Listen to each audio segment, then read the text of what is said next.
Hello everyone, welcome to RBL academy. इस video में discuss करेंगे अमेरिका द्वारा नाइजीरिया पे की गई एयर स्ट्राइक, इससे रीजन पर क्या क्या प्रभाव पड़े। नेशनल और इंटरनेशनल इन्फॉर्मेशन के लिए चैनल को सब्सक्राइब करके बेल आइकन प्रेस कर लीजिए। आप सभी को करेक्ट चलिए इन्फॉर्मेशन मिलती आज रहेगी। बात करते हैं पश्चिम अफ्रीका से आई एक बड़ी खबर की। एक अमेरिकी सैन्य कार्रवाई जिसकी दुनिया के सामने दो बिल्कुल अलग अलग कहानियां रखी जा रही हैं।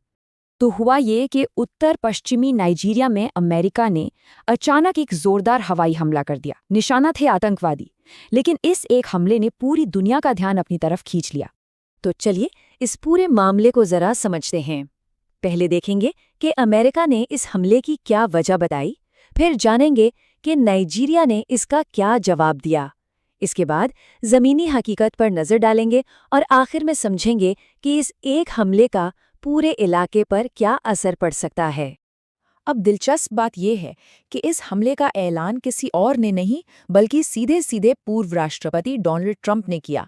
और उन्होंने जो वजह बताई उसने इस पूरी कार्रवाई को एक बिल्कुल ही अलग मोड़ दे दिया। उन्होंने कहा कि ये हमला इसलिए किया गया क्योंकि वहां निर्दोष ईसाइयों को निशाना बनाकर बेरहमी से मारा जा रहा था।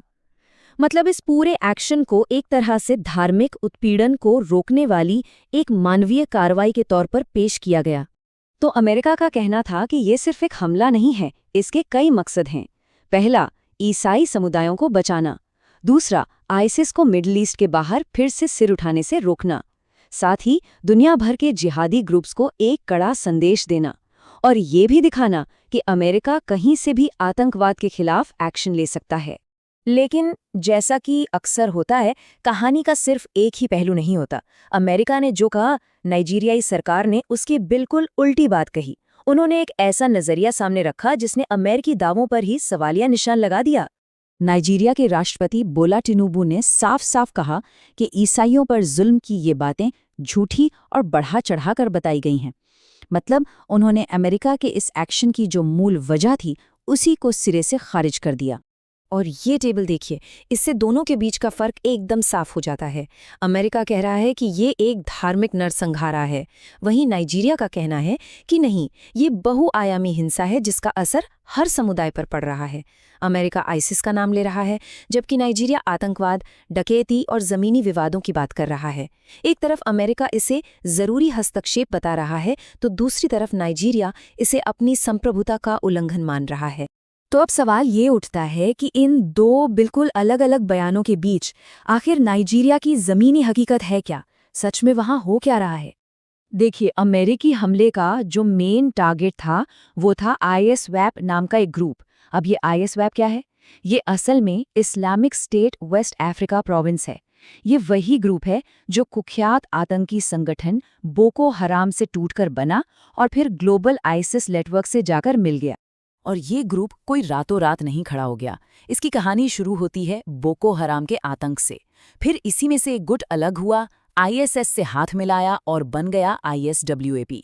और धीरे धीरे इस ग्रुप ने देश के उत्तर पश्चिमी इलाकों में भी अपनी जड़ें जमा लीं। असल में इस इलाके की अस्थिरता और कमजोर सरकार ने इसे फलने फूलने का पूरा मौका दिया। और अब जरा नाइजीरिया की आबादी पर नजर डालते हैं। ये आंकड़े बहुत कुछ कहते हैं। देश में करीब 50% ईसाई और 50% मुस्लिम आबादी है। जब आबादी इतनी बराबरी से बटी हो तो ये कहना कि एक पूरा ग्रुप दूसरे पर राष्ट्रीय स्तर पर जुल्म कर रहा है, ये बात थोड़ी जटिल हो जाती है। तो असल में हो क्या रहा है? देखिए, हिंसा की वजह बहुत सारी हैं और एक दूसरे में उलझी हुई हैं। एक तरफ बोको हराम और आईएसवीएपी जैसे आतंकी ग्रुप हैं, दूसरी तरफ क्रिमिनल गैंग है जो पैसे के लिए लोगों को किडनैप करते हैं। फिर जमीन और संसाधनों को लेकर भी स्थानीय झगड़े होते हैं। तो धर्म इसमें एक एंगल हो सकता है, लेकिन ये कहना कि यही एकमात्र वजह है, जमीनी हकीकत से मेल नहीं खाता। अब ये जो हवाई हमला हुआ, इसका असर सिर्फ नाइजीरिया तक ही सीमित नहीं रहने वाला है। इसके परिणाम नाइजीरिया, अमेरिका और पूरे के पूरे पश्चिम अफ्रीका के लिए काफी गहरे हो सकते हैं। ये टेबल हमें बताता है कि इस एक हमले का अलग अलग प्लेयर्स पर क्या असर हुआ।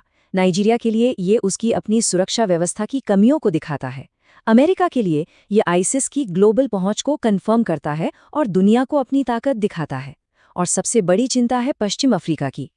यहाँ खतरा है कि आतंकवादी पड़ोसी देशों में फैल सकते हैं, जिससे पूरे साहिल रीजन में अस्थिरता और बढ़ सकती है। तो आखिर में ये पूरी घटना हमें एक बहुत बड़े सवाल पर लाकर छोड़ देती है। जब कोई एक ताकतवर देश किसी दूसरे देश के अंदरूनी मामले में दखल देता है तो उस घटना की कहानी लिखने का हक असल में किसे मिलता है, और जो कहानी हमें सुनाई जाती है वो कितनी सच होती है। दोस्तों, दोनों देशों का क्या वर्जन है, मैंने आप सभी के सामने फैक्ट एंड फिगर रख दिए हैं। आप सभी दोनों देशों के बारे में क्या सोचते हैं, हमें कमेंट सेक्शन में अपना ओपिनियन जरूर बताइएगा। यदि वीडियो आप सभी को अच्छी लगी है तो वीडियो को लाइक कीजिएगा, चैनल को सब्सक्राइब करके बेल आइकन प्रेस कर लीजिएगा। ऐसी लगातार वीडियोज आप सभी को मिलेंगी। हमारे साथ आप इंस्टाग्राम पे कनेक्ट कर सकते हैं। वीडियो देखने के लिए आप सभी का बहुत बहुत धन्यवाद।